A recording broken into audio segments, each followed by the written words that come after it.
What's going on, lads? AP414 here, and welcome back to another episode of the Crystal Palace Career Mode. Why this episode is so short is literally the pure fact highlights are very, very minimal.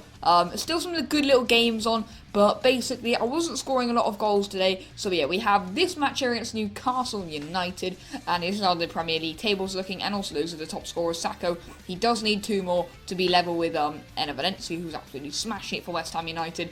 But Newcastle United and also West Brom are going to be in this episode in the Capital One Cup tie later. So yeah, look forward to that match too. That's going to be the lineup we're going with. It's our strongest side, guys. We've brought Wickham back into the strongest side. Durlis is on the bench, of course. And yeah, basically it means that in my cup match in 3 days' time, there's going to be a lot of players being rested. And we get a decent little opportunity here, 20 minutes in or so. I was basically just absolutely dominating Newcastle. I didn't have a lot of the ball at all. Came close twice there, one with Sacco, which of course won us the corner, and then Joe Ward came close to making it 1-0 on the stroke of half-time. Sacco's doing that same sort of run that he does, just powering through the defenders, and this time his shot is kind of like altered by the way that Leandro Castan, I believe it is, who comes in and he just took his legs, guys, and it was always going to be a penalty. And of course the main man Johan Cabaye is going to step up. He is our penalty taker. I would probably give it to Sacco, but you know, I give it to whoever is the best penalty taker in the team. And you know, it is Johan Cabaye, so we're going to stay professional here, not care how many goals Sacco needs, and just give the penalties to Cabaye, because he is the player who we can rely on the most to bury them in.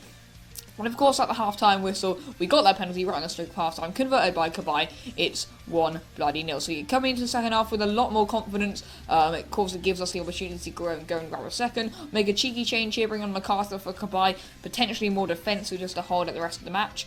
And that's basically what we did, guys. Made a few more changes, like as you can see Durlis there celebrating with Scott down the victory. And yeah, that's basically what happened. Pretty much a domination of a game. A lot of easy just runs in behind the defence that they weren't really tracking. And now it's of course the Capital One Cup tie against West Bromwich Albion, which we're just going to jump straight into, guys. Every single player has been rested. We're bringing Bamford back into the squad too. And yeah, of course, because we actually switched up a bit last time we did the Capital One Cup tie. But this is going to be the Capital One Cup quarter-final to see if we can progress to the semis. We had quite a good little Capital One Cup run, and they come close in the first few minutes, but other than that, it was basically just all lost. How St. Juste didn't just bundle that over the line is beyond me. He surely should have just converted that one. But Delaney here, the other centre-back, has a fantastic header, which is well saved in the end by his goalkeeper. But we're pressing again, and just nothing was really happening. And at half-time, it is bloody well 0-0, and we decide to make another change. MacArthur's coming on off the bench again. 2 more, Sacco and Bolasie, in the hope to eventually actually get some attacks. And that's what Bolasie was giving us here. He did well to cut inside it. For unselfish play over to Durlis, who was a hero in the Sheffield Wednesday tie to put us in this position in the Capital One Cup. And just look, he's absolutely fluffed the finish. And looking back on it, I should have just taken a touch. But at the end of 90 minutes, it is 0-0. So on into extra time we go. And yeah, I believe we start off here quite well. Bakary Sacco, nice little interception, goes charging forward. And yeah, attempting to kind of just get us a goal right at the start of the extra time, which would be absolutely fantastic. He's doing well cutting inside here, but good defending in the end. It's easy for the goalkeeper when it should have been, but he beats it over the crossbar. And from the resulting corner here, we come close, very close. Good header, good save. I think that might have been Puncheon. No, not Puncheon takes the corners. I think it might have been Bolasie or even Sacco who got their head on that. But into the second half extra time we go. Decide to run from centre here with Sacco because I was just really eager to get a goal in this game. As you can see here, letters it, good save by Foster, who was really marvellous for them all game.